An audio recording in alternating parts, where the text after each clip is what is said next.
Can I welcome you to the first of this year's Metropolitan History seminars, and can I especially welcome our speaker, Godela Weiss-Sussex, who is a reader in modern German literature over there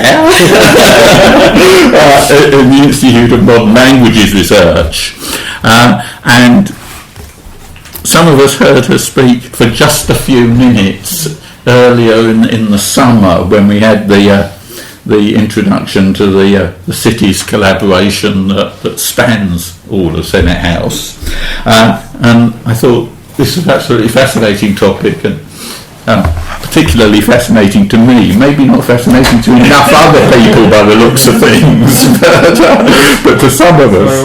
Wrong room. Oh, you're very welcome here. But I thought I would like to hear more about this. So she's got a very wide range of literary and cultural interests in Germany and Berlin, in German Jewish writing, in issues of identity and biology and literature, but particularly this theme of the department store, which was developed with Ulrich Zitzelberg. Ulrike Zitzelsberger. Right.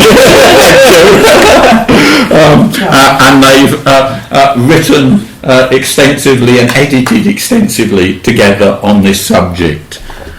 We are recording the seminar, so as usual I have to say that if you don't want any of your comments to be recorded for posterity, please speak now and we'll remember to switch this off at the end of the formal proceedings. But if not, let's make a start. Welcome. Thank you very much, and thank you very much for inviting me here. I'm sitting here with a little trepidation because I'm not a historian, and really I just spend my time reading and talking about what I read. And this is what I'm going to do today. I'm going to talk about fiction, but of course the body of fiction that I'll be talking about is very much rooted in metropolitan history, in Berlin cultural and social reality. In the early years of the 20th century. So those years, as you probably all know, were years of unimaginable change in Berlin, because Berlin had for a long time been lagging behind other big European cities because it lacked the investment and the initiatives that in particular capital cities of unified nation states enjoyed. And only after unification in 1871, there was this boom of industrialization, of transport, an influx of workers from the countryside that was really absolutely unprecedented. And because you are historians, I put a number in here as well. So, while in 1870, 67% of the population lived in the countryside, by 1914, it was only 40%. So, an enormous move from the countryside into the big city. By the outbreak of the First World War, then Berlin was Germany's first metropolis, and when I use that term, I mean what the Chicago School of Sociology defined as a metropolis, a heterogeneous and constantly developing organism that defied any kind of urban unity, and a world city, as Berliners liked to stress at the time, still like to stress now. So with this new status came a new metropolitan way of life, captured in its essence in Georg Simmel's famous 1904 essay on the metropolis and mental life, in which he stressed the dominance of the money economy. And of course one of the most poignant symbols of the new money economy was the department store. At first, so the department stores mainly developed from drapers' shops. Drapers' shops tended to be Jewish-owned, Very often they developed from itinerant Jewish clothiers who then settled down to have a draper's shop. These shops were they diversified and then moved into this new era of retail, entailing principles of rationalization, new technologies, and principally also new relationships between the retailers and the customers. Transactions were depersonalized, and in an attempt to lure customers in, there was a new emphasis on display, on advertising, and a really big role was played there by the electric light and the rhythm of the electric light that was used in the advertising. If you read contemporary newspapers, you find a lot about pride in this use of electric light.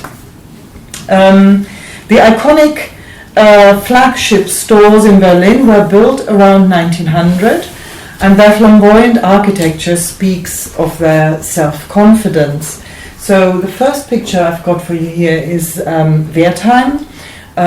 This was built in 1896, or finished in 1896, and was built by Alfred Messel, who went on to build in a much more sort of modernist style. But already here you can see the emphasis on the big glass facades, and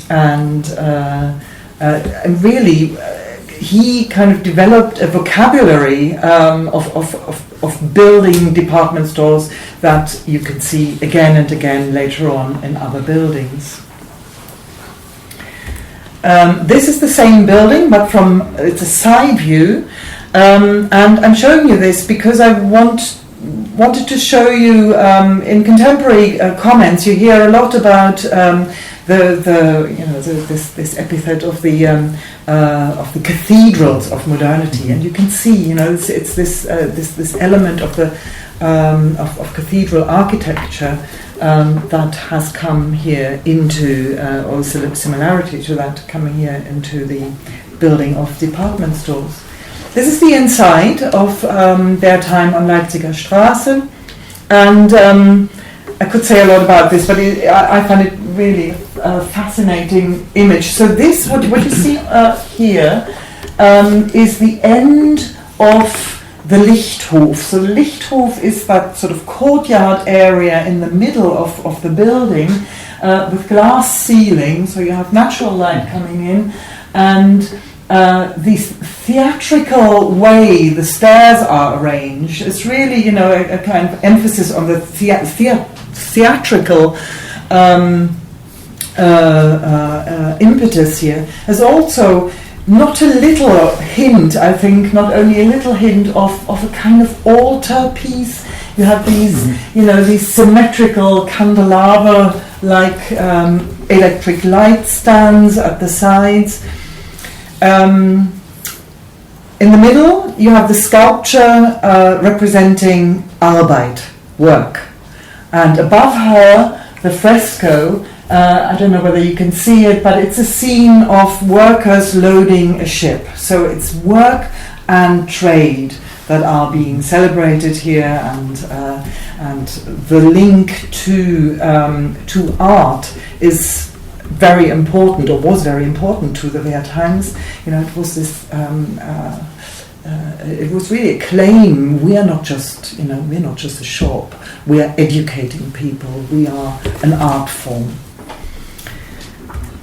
Tietz on Alexanderplatz, another one of the three big ones. So Wertheim, Tietz, KaDeWe were the really big department stores at the time. Completed in 1904. Now I don't know when this picture was taken, but electric tram lines existed in Berlin from 1881 onwards. They were extremely proud of this fact because it was the second city in Europe, apparently, who had electric tram lines. And finally, Kaufhaus des Westens, which if you've ever been to Berlin, you've probably seen. I've given you a contemporary view as well. It hasn't changed much, and now as then, it's one of the main tourist attractions of Berlin. So this was built in 1907, and 1 year later, in a treatise by Leo Kolze, department stores were referred to as Berlin's uncrowned emperors. It soon became clear that in public discourse on the new establishments, it wasn't only their social and cultural novelty that was discussed, but they were quickly invested with symbolic significance too. They were recognized by contemporaries as microcosms. As early as 1907, the politician and cultural commentator Paul Göre compared department stores to ocean liners, as in both the whole complicated life of today's society is compressed. So the new Geschäftspaläste, the new shopping palaces, this is Kolze again, became symbols of modernity, but also synecdoches for Berlin, a means of debating the metropolis through discussing something much more tangible and concrete, something that touched everybody's lives. Everybody had an opinion on department stores. No wonder then that they soon entered the list of top-ranking subjects for contemporary writers and journalists. In countless newspaper editorials, feuilleton essays, economic treatises and cultural commentaries, the new arrivals were celebrated, debated, but also vilified. And in the realm of fiction, a whole new genre of the popular novel developed. The early 1900s saw a whole wave of texts with titles such as Warenhaus Berlin, Department Store Berlin, Dämon Berlin, this is a particular good one, Der Warenhauskönig, and then a little later auch Warenhausmädchen. What makes this body of popular fiction so interesting is that it is not only a reflection of society, but it also influenced contemporary thinking on modernity. So discourses on department stores were incredibly densely interconnected in a way that I don't think we see it anymore today. Paul Lerner, the historian, put this very neatly. He said, the novelists read the psychiatrists, who in turn read the chroniclers, who often read the architects, and everyone read Zola. So this is of course a reference to Au Bonheur des Dames, which was written in 1883, and in that same year saw 3 translations into German. So you see how much that really sort of hit the nerve at the time. So when people ask me, why do you work on department store literature? It's hardly serious, is it? My answer is because these popular novels, they mattered then, because they expressed and influenced public opinion, and I think they still matter now, because they contribute to our understanding of the complexities of the attitudes to modernity in Germany of the 1900s and 1910s. So, together with a group of researchers from a whole range of disciplines, we worked on a 2-stage project. First of all, to capture the social history of department stores, and then to look at the literary and the filmic discourses of department stores in the early 20th century. And my project, looking at department store novels, is just a very tiny piece of this mosaic, really. Okay, so the next question has to be, what did you find and was it worthwhile? And yes, it was very much worthwhile, because contrary to the widespread assumption that the genre of the Warenhausroman was a homogeneous body of fiction, a reactionary populist response to modernization, I found that this view was based on a very limited corpus, and that the real story of the genre is much more complex and interesting. I'm ruining the library. Sorry. So yes, it is true that the mainstream genre of the department store novel reflects an anti-modern and anti-urban impulse. And I just want to give you one example of this. In Erich Köhrers Warenhaus Berlin of 1909, the department store owner Nieland explains the choice of name for his store. I'm going to read the German, and you can read the English if you want to. So, das Berliner Leben selbst mutet mich immer an wie ein großes Warenhaus. Fremd und kalt steht alles nebeneinander, äußerlich aufgeputzt und möglichst verlockend. So what we find here is a criticism of the metropolis as a societal form characterized by anonymity and anomie, even latent hostility.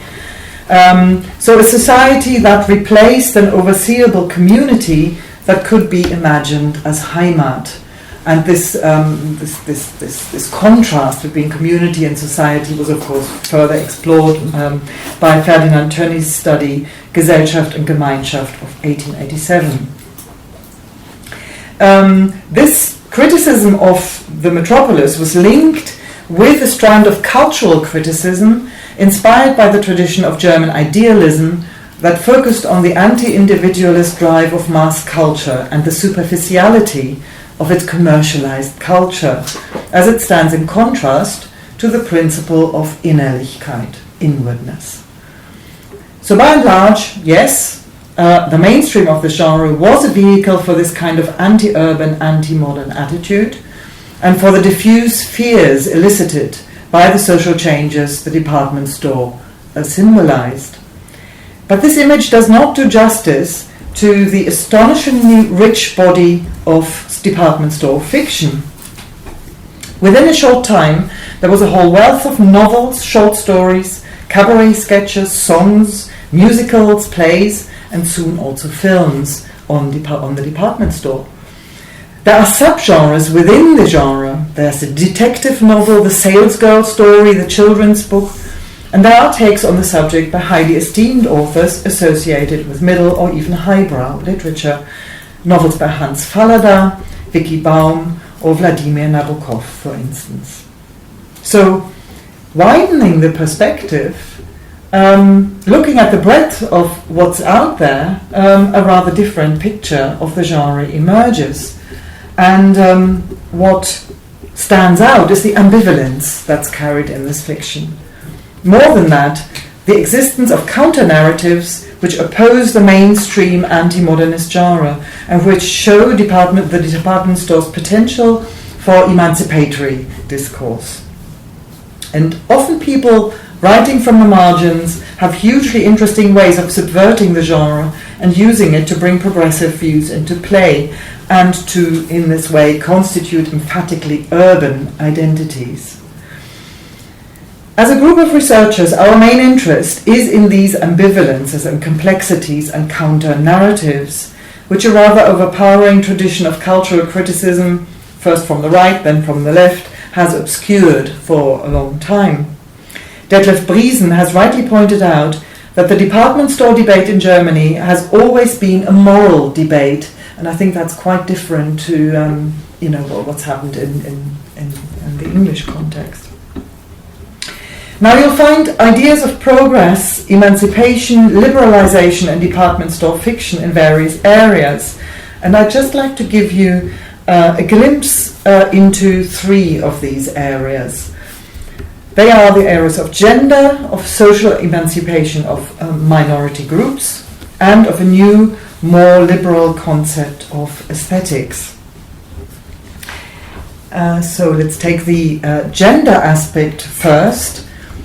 If in the mainstream of the genre, the department store is decried and deplored as a feminized space in which hysteria reigns, and in which shop girls are cast either as seducing temptresses or as exploited and commodified victims, one question I wanted to ask was, how do women writers engage with these cliches? And of course some just serve the mainstream narrative, but there are others who cast the department store as a place of emancipation and individuation. And one of these is a novel by Ola Alsen, entitled Das Paradies der Frau. The title very clearly alludes to Zola's Au Bonheur des Dames, which was translated as Zum Paradies der Damen. So you have very clear allusion there. Right, but this is 1917, so here we have a department store novel referencing a French model in the middle of the First World War. It's really astonishing, and it's well worth reading just for that, really. And what we find is two different but linked emancipatory drives here. Alison presents her heroine's work for the department store as part of the war effort. So firstly, she promotes the development of German taste as an emancipation from French taste, from French dominance. And secondly, she links it with female emancipation. Following the genre structures of the home front novel, she stresses female responsibility for the economic well-being of the nation in times of war. Her protagonist, who rises through the ranks to become the director of the store, gives a rousing speech to the all-female workforce. "We women," she says, "have a duty to our nation," and I quote, "to enhance Germany's reputation abroad, to open up new markets for German products, and to find new sources of income for the German people." So clearly, the popular novel here becomes a political intervention. Another case where gender emancipation is foregrounded through department store writing is exemplified in two autobiographical texts by transsexual writers of the early years of the century. Both were published in 1907. N.O. Bodys aus eines Mannes Mädchenjahren and Walter Hohmanns Tagebuch einer männlichen Braut.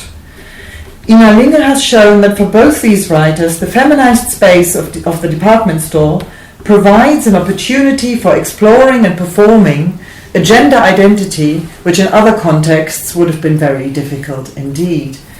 So the narratives of modeling clothes for customers highlight an interesting ambivalence. On the one hand, the protagonists suffer under a certain commodification of their queer bodies as interesting or sensational, but at the same time they experience the department store environment as a stage on which they can perform versions or contingencies of themselves. For the process of dressing up, i.e. through interaction with consumer goods, the idea of contingency comes into play, the possibility of alternative lives. And this idea of contingency is quite important in many of the texts that I've been reading for this. We'll come back to that in a different context. So beyond providing a space for experimenting with versions of selfhood and identity, the department store is also an organizational concept through which utopian configurations of society could be formulated. This brings me to the second area in which department store novels carry discourses of emancipation, the social utopian realm. There is a very famous model in American fiction, Bradford Peck's novel The World, a Department Store, which was published in 1900, depicts a utopian society built on rationalization and on the fair sharing of profits. The subtitle, which I forgot to put here, is The Story of Life Under a Cooperative. He also tried to set up a real-life cooperative in Oregon in the early years of the century, but unfortunately I don't know how long that survived and how successful that was. Now, in the mainstream German department store novel, there's no place for such a democratic, peaceful vision. The dominating master narrative is that of the store owner as a despotic, demonic ruler who controls workers and consumers. And Robert Zaudek's Dämon Berlin really is the prime example here. And yet, unlikely as it seems, in the Weimar years, the newspaper editor and journalist Manfred Georg, a pacifist and a socialist, published a novel in which the department store appears as a site of utopian imaginaries. Aufruhr im Warenhaus, Riot in the Department Store, of 1928, is a real cock and bull story. It has everything from a futuristic New York setting to terrorist plots, mass revolt, anarchy, and it ends in utter madness and destruction. And yet, as Franziska Meyer explains, who has explored the revolutionary politics of this astonishing concoction, the book was highly commended by leading Marxist Axel Eggebrecht and Ludwig Marcuse for its assault on social hierarchies and capitalist exploitation, and it was embraced precisely because of its recourse to sensationalism and the thrill of popular literature for the propaganda effect this carried with it. Seeing its politics, it is not that surprising perhaps that it was never reprinted and didn't find the film release the author aspired to. I mean, what was he thinking? The opposite approach was taken by the Jewish writer Alisa Beland in her novel Spreemann und Co. This novel binds the department store into the known, the safe, the narrative of regional rootedness and of German national identity. And again, there's a political motivation behind that narrative. She was writing to counter a majority discourse that associated the department store with the other, the foreign, the un-German. And this really was one of the main strands of argument used in anti-modern rhetoric that focused on department stores and found its way into fiction. I mean, you're probably all aware of its use in the Nazi years, but it was already very virulent in the first years of the century. In his Warenhaus Berlin, 1909, for instance, Erich Köhler stresses the unnatural growth of this form of business, and he calls it aufgepfropft als junge Reiser auf die Bäume alter Entwicklung. So the department stores are, unnaturally grafted onto what is, the old principle of small shop owning, of the shop owning classes. In view of this kind of argument of the department store as un-German, the link with anti-Semitism seemed obvious to many and appeared regularly. Again, Dämon Berlin, but also Köhlers Warenhaus Berlin are examples.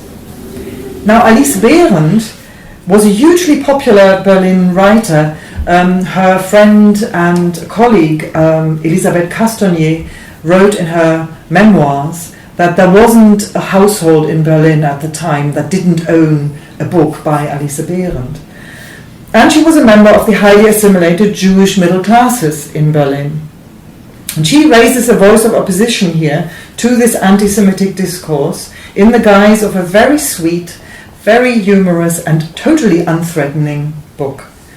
The novel counters the topos of the department store as other, even in the title.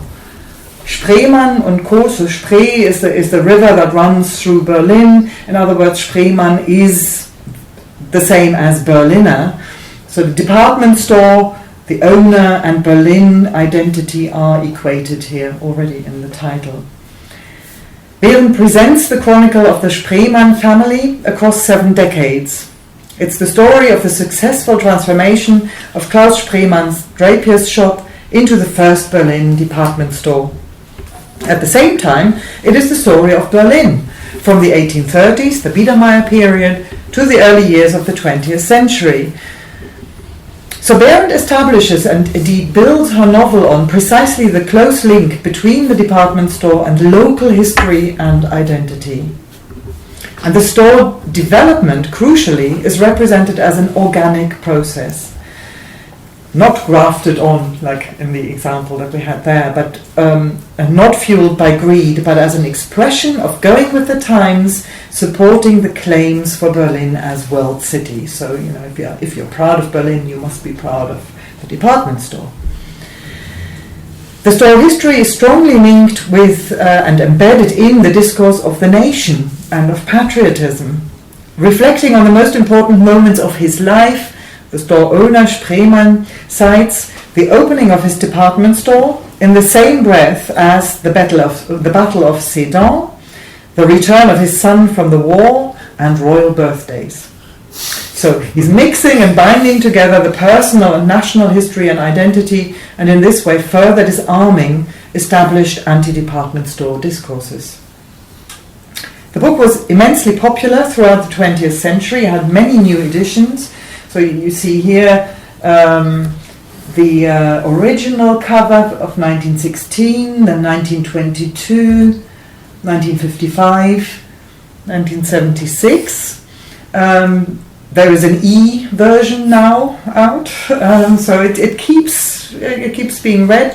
In the 1970s, there was a radio series that was called Damals war's, so something like Thus It Was in Olden Times, and a dramatization of Spriemann and Co. Was featured in that series.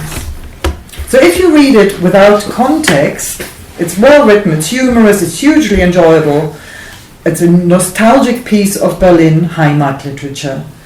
But read in the context of contemporary anti-Semitic propaganda and the tropes of the department store genre, we see that actually what we have here is a Jewish writer debunking the spectre of the monstrous Jewish shop owner, portraying him as one of us, allaying fears, tapping into narrative of the Berliner as progressive and clever, as well as into loyalty of, to the German nation. Another way of moving the department store out of the othering discourse is exemplified in Werner Bergengrün's Zwieselchen im Warenhaus of 1931. So Bergengrün integrates the topic into children's literature of the late Weimar Republic. To Zwieselchen, the little boy, Wertheim has a magic ring to it, and he boasts to a little girl and saying, I've been to Wertheim, you have. So it's an Aladdin's cave, a place of a long longed for family excursion. The text is really interesting because it is very ambivalent. I think you can see hints of this on this early cover. It actually features quite a long scene, which is nothing less than a nightmare scenario. But first and foremost, Bergengrün treats the visit to the department store as a ritual of cultural initiation. So he emphasizes the experience, the partaking, in which not the buying matters, but the seeing. So the department store here is a place of wonder. And interestingly, when we prepared the second volume of for our project, we asked contemporary writers, one English and one German, to contribute to our volume. And both provided texts which tap into childhood memories of visiting the department store, and this idea of the fascination, the magic, the place of wonder. My final example of department store fiction opposing the mainstream genre ties in with this perception of the department store as a place of wonder. In fact, it goes as far as proposing a new aesthetics, Warenästhetik, the aesthetics of consumer goods, on the back of the department store experience. And I'd like to spend a little more time on this now. Georg Hermanns Der kleine Gast, The Little Guest, is set 20 years before the time of writing. So written in 1925, it's set in 1905, and it's part of a series of autobiographical novels by Hermann, another high-profile German Jewish author. It is not a department store novel, but it contains an important and extended scene of over 30 pages in which Hermann's protagonist and alter ego Fritz Eisner goes shopping at the Wertheim department store, Leipziger Straße, to buy provisions for a party he's giving the same evening. Now, established tradition in the mainstream department store fiction engages with the female customer and presents tales of seduction. Zola's Au Bonheur des Dames, as in so many respects, provides the master tale for this narrative trope. Again and again we hear of the weak, suggestible female shopper who succumbs to the manipulative power of the department store. Hermann, however, subverts this trope and uses the vantage point of the male customer, and in effect constructs a new literary type, the sophisticated consumer flaneur.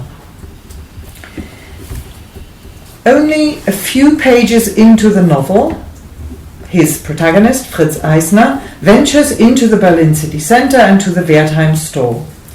Before entering the building, he stops in front of the shop windows with their displays of lingerie, chocolate, jewellery, ties, elegant walking canes, and brass beds. In short, a catalogue of items of seduction, many of which bear connotations of erotic allure. Eisner acknowledges that for bachelors in their early 30s, these displays represent Zukunftsmöglichkeiten, possibilities for the future or possible futures. So reflecting on what Gernot Böhme has called the semantics of promise or the code of a utopia. So we're back to the idea of contingency here. Yeah? It's through owning these things you can become a different person. Eisner himself, however, does not succumb to the temptation. In fact, he's not tempted at all.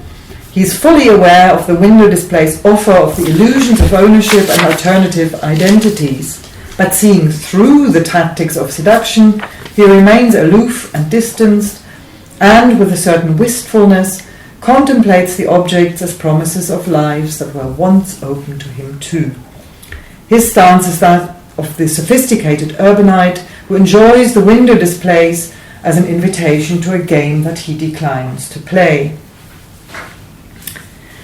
The mainstream department store novel often operates with imagery of heat and fire in the description of consumers' mental and emotional states. Zola already describes the mounting fever of the shop, which escalates into the image of the crowd ablaze under the fire of the 5 o'clock sun. And Vicky Baum's protagonist Jape burns from an internal hellfire brought about by the incendiary arousal of desires. Hermann Eisner, in contrast, keeps his cool throughout.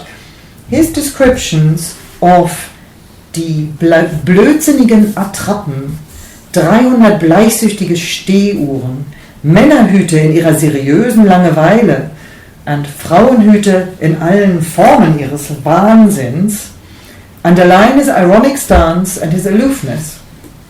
Hermann makes clear that his protagonist's visual enjoyment is not connected with the element of desire.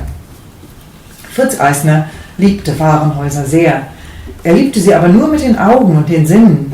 Er konnte sich stundenlang durchwandern, ohne sich auch nur einmal über den Wunsch zu ertappen, irgendetwas von all dem für sich zu besitzen. So the novel emphasizes Eisner's aesthetic perception of the goods on display. In fact, his experience resembles more that of the museum visitor than that of the consumer. As Gertrud Lehnert explains, the museum demands and elicits aesthetic appreciation rather than desire, the harmonious combination of knowledge or connoisseurship and sensual pleasure, and most importantly, Selbstvergewisserung, nicht Selbstverlust. So, an ascertaining of the self rather than a loss of self. It is this interplay of knowledge and pleasure that is crucial to the aesthetic experience presented here.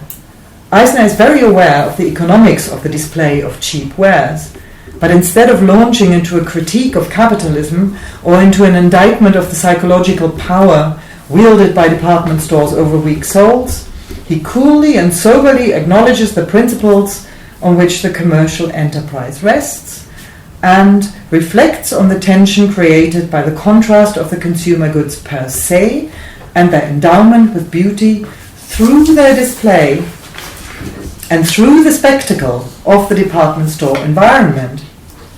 Die Einzelheit hasste eigentlich, Hermann writes. But what fascinates his protagonist, or rather pleased him immensely, freute ihn unbändig, ist diese Riesenmengen, diese Berge von Dingen, in denen das einzelne Stück versank. So the aesthetic pleasure described here is neither naive nor simply affirmative. For implicit is a recognition that it is only the art of presentation that makes the displayed goods magnetisch, magnetic. The result is a dialectical aesthetic. The critical understanding of market mechanisms and department store tactics does not preclude an appreciation of the aesthetics of abundance. Interestingly, this recognition of a new aesthetic that derives from market forces is a thought expressed by Georg Simmel as early as 1896 in an essay on the Berlin trade show of that year. Hermann was a student under Simmel, and so it is little surprising that his protagonist Eisner appreciates what Simmel terms das ästhetische Ideal, das gerade aus der äußersten Steigerung des materiellen Interesses und der bittersten Konkurrenznot erwächst. In an extended paragraph, Hermann shows how this dialectical perception is made possible through a change of vision, a switch of focus from the single good or object to the totality of the display, from the concrete to the abstract. The descriptive passage starts with a list of goods, ranging from the mundane to the frivolous and exotic, from the cheap to the luxurious and even extravagant, from Strümpfe, Stoffe, Handschuhe, Koffer, Geldbeutel to aniline gefärbte Orientteppiche, Blumen oder Gläser, Möbel oder Gravüren. He then goes on to show how the mundane materiality of the listed objects is transformed and their independence and power are broken by the viewer, who turns them into objects of his perception. So Eisner takes control over the display by grasping all this diversity in a few concepts. Die Menge, die Buntheit, die Vielheit, die Abstufung, der Pleonasmus, die Überfülle, das Wandern von einem zum anderen, Wechselwelten. And from there, it is only a small step to allowing the general impression and the abstract principles of form and color to take over from the concrete perception of the individual items. First, Hermann focuses on the shape of the material display of this plenty. Diese Kolonnen, diese Berge, diese Türme. And finally, describes the dissolution of objects into colors. Farbenmassen von weiß oder braun, rosa oder mattgrün. Fritz Eisner's is an Impressionist's view of the world. Indeed, Hermann claimed Impressionism as his Weltanschauung, so his worldview quite literally, but also his philosophy of life, as the movement's new aesthetics allowed a transformation in the structure of human perception, a deeper exploration of the world through color. Objects of perception are freed from any utilitarian function and social, moral or intellectual meaning. They are seen in terms of color, shape and atmosphere alone. As all objects thus obtain equal status, as items eligible for aesthetic appreciation, the most famous Berlin Impressionist Max Liebermann had this wonderful aphorism, die gut gemalte Rübe, he said, is ebenso gut wie die gut gemalte Madonna. So the well-painted turnip is just as good as the well-painted Madonna. So all objects have equal status, and the boundaries of the aesthetic is extended to an aesthetics of everyday life, including consumer goods, Warenästhetik.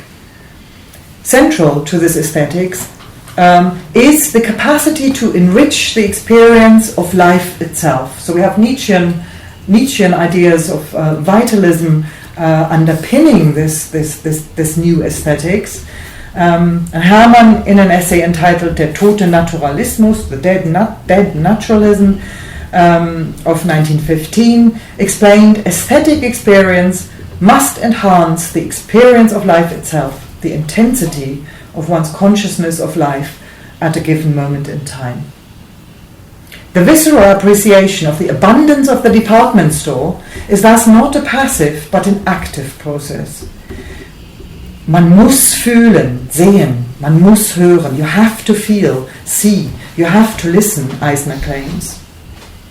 In this sense, as they provide the intensity of experience, department stores are, according to Hermann, Brennpunkte des Lebens, focal points of life itself.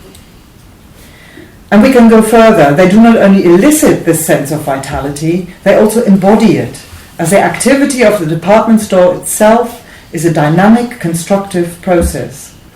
The department store is alive in a way that, so Hermann tells us, only compares to the publishing house, so another institution that epitomizes and generates the very heartbeat of the city.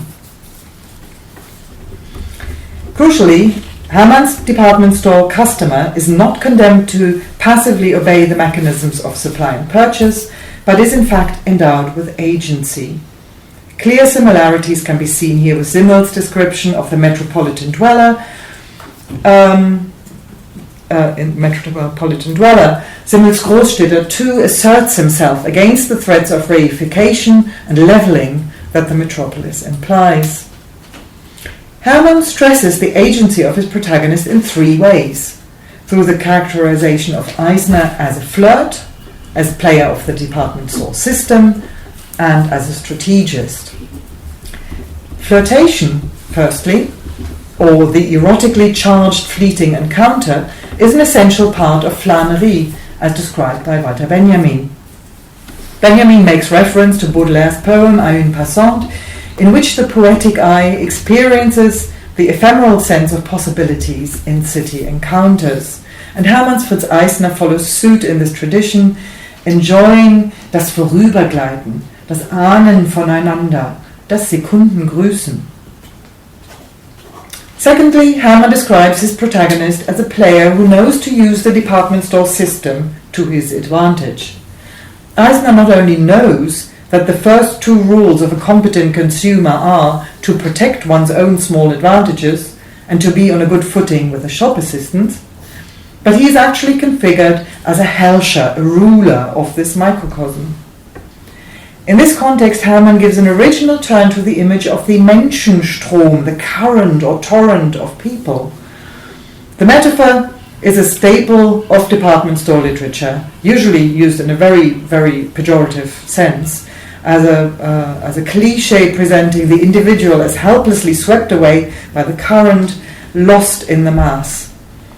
Hermann Fritz Eisner, by contrast, uses the current actively and to his advantage. Schwimmen, hindurchflitzen, wie die Forellen sich von den Strudeln und Wasserfällen tragen lassen. So in the nature imagery employed here, Hermann reveals Darwinist thinking and uses it to cast modern man's adaptation to the environment of the department store, i.e. the modern metropolis, as a natural necessity. Benjamin had described department stores as the manifestation of decline of the arcades, and had seen in the efficient channeling of the consumer's movement the demise of the flaneur. True as this may be, for 19th century Paris, however, the situation was different in Berlin in the early 20th century. Only two passagen, two arcades, had been built before the first department stores emerged, and the building boom in road, tram and underground rail lines that followed German unification in 1871 made leisurely walking in the city difficult. The culture of flânerie was thus never firmly established here, but it was given a late chance to blossom when the spacious department stores opened and attracted a clientele of leisurely shoppers. So it's really, it happens much later, and it happens in a completely different context in Berlin. Leo Kreuzer, in his glowing endorsement in particular of the KaDeWe on Tauentzienstraße, accordingly suggests the designation Straße der Flaneure, Street of Flaneurs, for the Tauentzien. Hermann has preserved in his protagonist this essentially Benjaminian character of the flaneur as a chronicler and philosopher of his environment. Fritz Eisner, however, is a modern flaneur, one who combines flânerie with a consumer strategic thinking.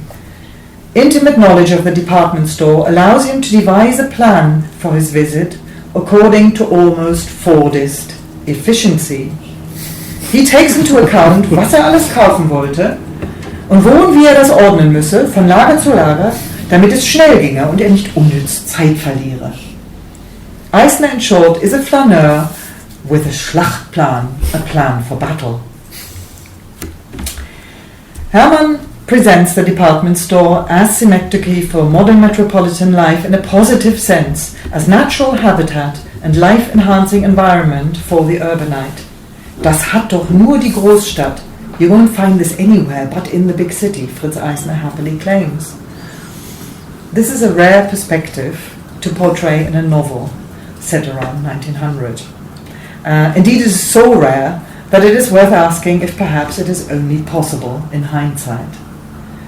It is worth remembering that Hermann wrote Der kleine Gast in 1924-1925, but describes metropolitan Berlin in the early years of the century. An element of nostalgia certainly plays a role here. But two other factors need to be considered. Firstly, the dominant discourses around the department store were no longer the same in 1925 than they had been in the 1900s and 1910s. The virulent anti-modern stance of the early years of the century had run its course. The mid-1920s were the years of stabilization of the Weimar Republic and, as Janet Ward writes, years in which Weimar commodity display was at its zenith in terms of the art of presentation, but also in terms of its acceptance by the consumer. Secondly, the modernist aesthetics underlying Hermann's appreciative stance had gained a strong foothold by the 1920s and facilitated the emotionally detached and perception-oriented style of his depiction. With the cultural tendencies subsumed under the term Neue Sachlichkeit, new objectivity, literature was freed from the traditional idealist claim for the novel of an emphasis on Innerlichkeit and Bildung. The purely matter-of-fact attitude in the treatment of persons and things, which Simmel had identified in his Metropolis essay as one of the key characteristics of the metropolitan personality, finds a perfect match in the literary aesthetics of the mid-1920s and allows Hermann a different approach to his subject from that available in the early years of the century. And there is another factor that is important in this retrospective narrative. It relates to the link between turn-of-century urban sophistication and the German Jewish middle class. Excluded from higher military ranks and a range of administrative positions in the Prussian state, the intellectual elite of the German Jewry went into professions associated with urban culture, journalism, the theatre, the arts, and politics. Because of their position of being semi-excluded from society, their outlook was not hampered by tradition, but open to experiment. Jewish artists and intellectuals took a leading part in shaping the progressive German cultural climate of pre-First World War Berlin, and in promoting an urban cosmopolitan society. So this was a period in which anti-Semitism, of course, existed, but was muted and could still be dismissed by many German Jews as the viewpoint of an uneducated minority which could be overcome by further assimilation. However, the situation changed drastically during and after the war, when military defeat was blamed on the Jewish population, nationalist propaganda soared, and the Jews were cast as scapegoats for a smarting nation. During those years of the Weimar Republic, Hermann again and again decried the onslaught of anti-Semitism in Germany after 1918 and contrasted it with representations of the pre-war years as a period of almost idyllic coexistence between Jewish and other Germans in a cosmopolitan, liberal urban atmosphere. And these are three of the titles of his works that emphasize this contrast of pre-war, post-war Berlin. Der kleine Gast must be read in the context of this body of writing. Hermann evokes a past epoch here that came as close to the dream of the German-Jewish symbiosis as no other, and which he now had to concede was lost.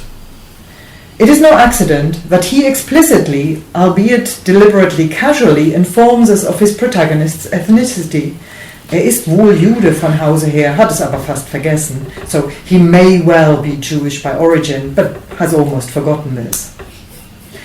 For in this narrative of a sophisticated German-Jewish urbanite stroll through the famously Jewish-owned Wertheim store, and in the construction of this narrative as capturing an essential Berlin experience, Hermann deftly characterizes the city as a seat of cosmopolitan, inclusive culture.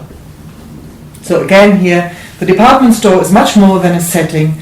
It is, like in all the novels that I mentioned, a means of exploring and commenting on contemporary and past Berlin culture and society. And Hermann, like the other writers I spoke about, uses and subverts a popular genre of fiction, counters the assumptions and cliches it carries, and transports through the synecdoche of the department store a progressive, inclusive, and cosmopolitan city identity.